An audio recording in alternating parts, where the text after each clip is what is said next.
Bernard Madoff não era um golpista de fachada. Ele foi presidente da bolsa Nasdaq, uma figura respeitada em Wall Street, cumprimentado por reguladores e admirado por décadas como símbolo de sucesso discreto e consistente. Fundou a própria empresa de investimentos ainda jovem, começando com o dinheiro que ganhou, trabalhando como salva-vidas e instalando sistemas de irrigação. E ao longo de mais de 30 anos, construiu uma reputação de integridade que atraía os investidores mais exigentes do mundo financeiro.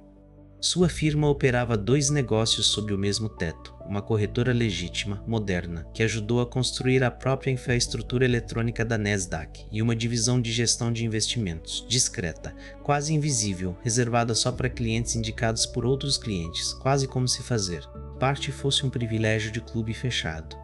Era essa divisão de gestão, escondida num andar isolado da sede Manhattan, que guardava o verdadeiro segredo por trás do império.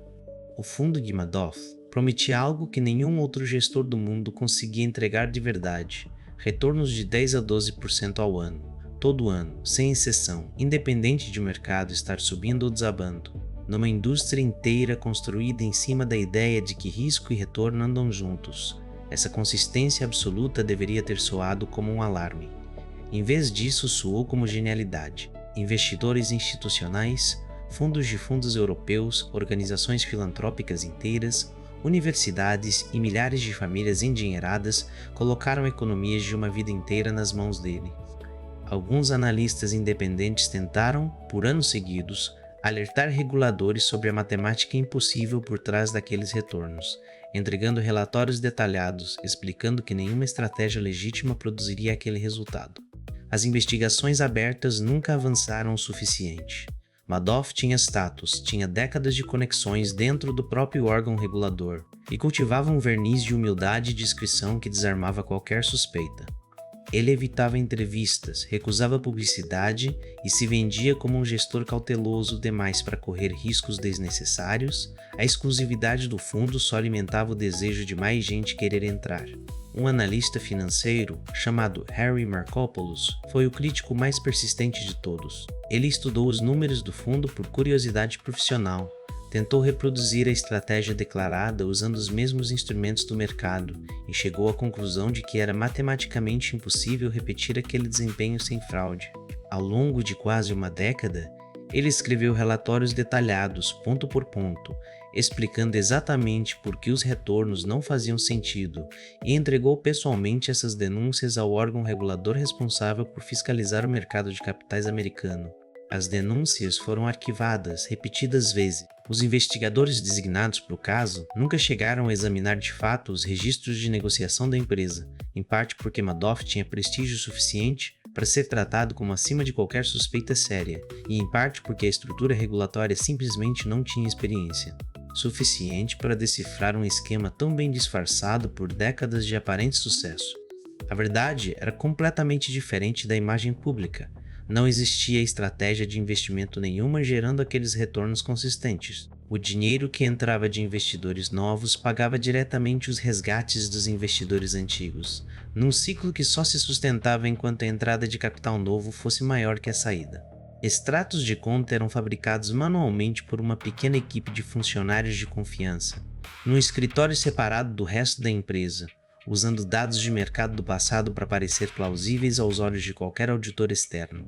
Nenhuma ação era de fato comprada, nenhum lucro era de fato gerado. Era um esquema de pirâmide clássico, disfarçado sob décadas de credibilidade pessoal e institucional, funcionando havia tanto tempo que o próprio Madoff parecia acreditar que conseguiria sustentar o teatro indefinidamente, desde que o fluxo de dinheiro novo nunca parasse de entrar pela porta. Bancos europeus inteiros criaram fundos só para canalizar dinheiro de clientes para dentro da operação de Madoff, cobrando taxa de administração generosa, sem nunca examinar de perto a estratégia real por trás dos retornos. Esses chamados fundos alimentadores multiplicaram o alcance do esquema muito além do círculo pessoal dele, levando a fraude a atingir investidores em países que nunca tinham ouvido falar diretamente do nome Madoff, mas confiavam cegamente no banco local que oferecia acesso exclusivo àquele fundo. Americano lendário. Só que o fluxo parou. Quando a crise financeira global atingiu o mercado, investidores de todos os tamanhos ficaram assustados e começaram a pedir resgates em massa, precisando do próprio dinheiro para cobrir perdas em outros investimentos e negócios. Madoff precisava de bilhões de dólares em caixa para honrar todos aqueles pedidos simultâneos, e simplesmente não tinha nada parecido guardado. A pirâmide, que dependia inteiramente de dinheiro novo, entrando mais rápido do que dinheiro velho saindo, ficou sem sustentação praticamente da noite para o dia. Sem alternativa e sem mais nenhum jeito de adiar o colapso, Madoff reuniu a família e confessou o esquema aos próprios filhos, que trabalhavam na parte legítima da empresa e juravam não saber de absolutamente nada sobre a fraude. Chocados e em desespero, os filhos consultaram um advogado e denunciaram o próprio pai às autoridades federais na manhã seguinte. Agentes federais chegaram ao apartamento dele pouco depois e Madoff foi preso ainda dentro de casa, encerrando mais de 3 décadas de fachada elaborada numa única manhã. A investigação que se seguiu revelou a real dimensão do estrago.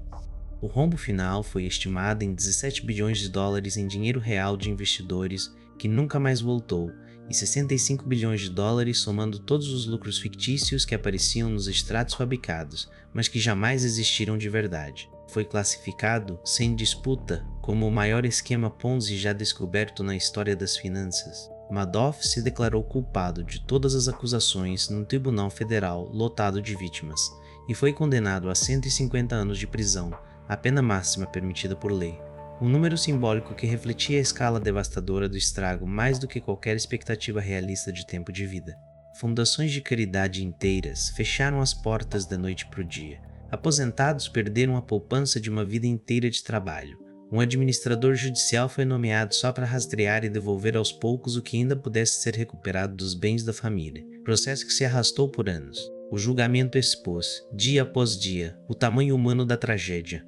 Ao microfone do tribunal, dezenas de vítimas descreveram a mesma sensação, confiança absoluta transformada em ruína completa numa questão de semanas. Casais que planejavam a aposentadoria viram o saldo virar zero.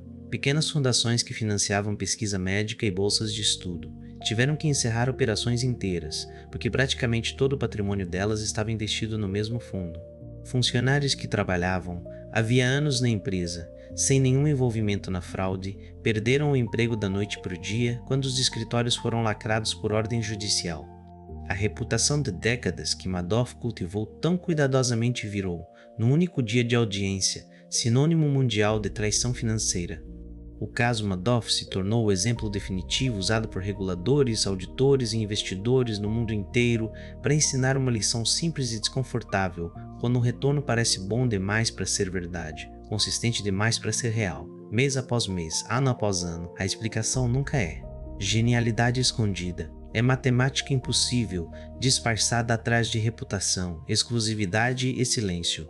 Quanto mais um gestor evita perguntas e mais fechado é o clube que ele promete, maior o motivo para desconfiar, em vez de se sentir privilegiado.